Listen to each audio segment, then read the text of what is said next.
one part of the article is simply about about whether he really got rich on his own efforts or on his dad's back. And obviously, that's not a legal issue. That's just about how he's presented himself and what we think of him. A second issue is that if someone committed criminal tax fraud and was aggressively and actively doing so and was involved in it centrally, as the Times maintains, that tells you a lot about that person. Committing outright fraud, having 95% valuation errors and inconsistent valuations within months of each other, and setting up sham transactions with paper corporations that make payments that are not at all what they purport to be, that's kind of beyond what the very wealthy do. The IRS is busy, it's understaffed. It's even more understaffed now than it was back when this stuff was happening.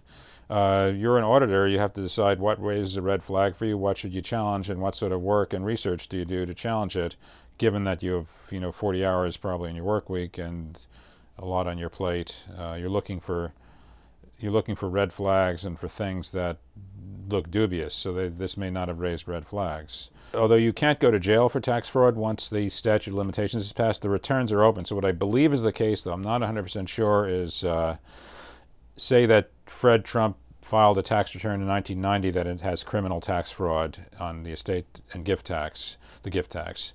That would mean that the IRS can reopen it, can challenge it on the merits, and can also assert penalties.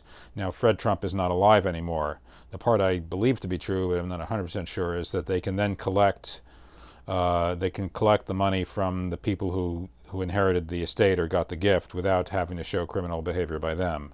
One thing you'd have to ask is, Fred presumably had less taxable income because of these things. What did All County or the kids do to offset the extra tax liability, income tax liability? And I don't know. The Times doesn't seem to have any information about the income tax stuff. So